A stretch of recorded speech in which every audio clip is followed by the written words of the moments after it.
Hello friends, welcome to my YouTube channel career space. আশা করি আপনারা সবাই ভালো আছেন।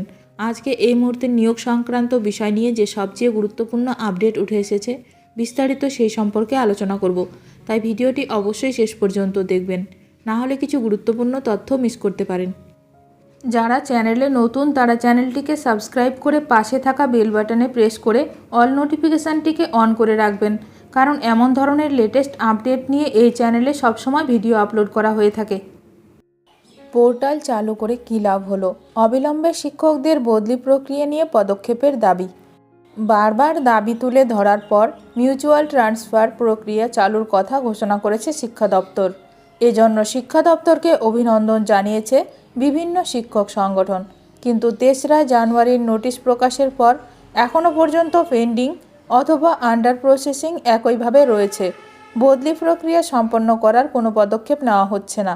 বিষয়টি নিয়ে দ্রুত পদক্ষেপ নেওয়ার দাবি জানালো শিক্ষানুরাগী ঐক্যমঞ্চ। কিছুদিন আগেই শিক্ষক শিক্ষিকাদের জন্য উৎসশ্রী পোর্টালে মিউচুয়াল ট্রান্সফার চালু করে স্কুল শিক্ষা দপ্তর এই নিয়ে নোটিশ জারি করা হয়। বিকাশ ভবন থেকে নোটিশ জারি করা হয়। 2025 সালের 30শে জুন পর্যন্ত এই নির্দেশিকা কার্যকর থাকবে বলে বলা হয়। তারপর আবার নতুন নির্দেশিকা জারি করা হতে পারে স্কুল শিক্ষা দপ্তর থেকে। যদিও সাধারণ বা বিশেষ বদলি চালু করা হয়নি, সরকারি বিজ্ঞপ্তিতে জানানো হয় উচ্চ প্রাথমিকে পার্শ্ব শিক্ষকদের নিয়োগ প্রক্রিয়া চলছে কাউন্সেলিংও। নিয়োগ সংক্রান্ত সমস্যার কারণেই আপাতত এই দু ধরনের বদলি বন্ধ রাখার আবেদন জানানো হয়েছে Paschimbanga central school service commission WBSSC থেকে। এ বিষয়ে পরবর্তী সিদ্ধান্ত হবে আগামী জুন মাসে।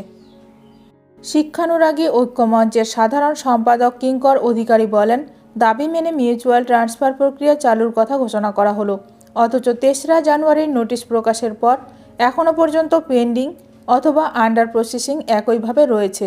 বদলি প্রক্রিয়া সম্পন্ন করার কোনো পদক্ষেপ নেওয়া হচ্ছে না। এভাবে পড়ে থাকলে পোর্টাল চালু করে কী লাভ হলো? পোর্টাল আপডেট সহ বিভিন্ন দাবি একাধিকবার শিক্ষা দপ্তরে তুলে ধরেছি, কিন্তু দুঃখের বিষয় এখনও কোনো পরিস্থিতির বদল হয়নি। এখন দেখার বিষয় এই নিয়ে আরও কি গুরুত্বপূর্ণ খবর উঠে আসে। ভিডিওটি ভালো লাগলে অবশ্যই লাইক করবেন। আজকের ভিডিওটি এখানেই শেষ করলাম। নতুন কোনো আপডেট নিয়ে দেখা হবে নেক্সট ভিডিওতে।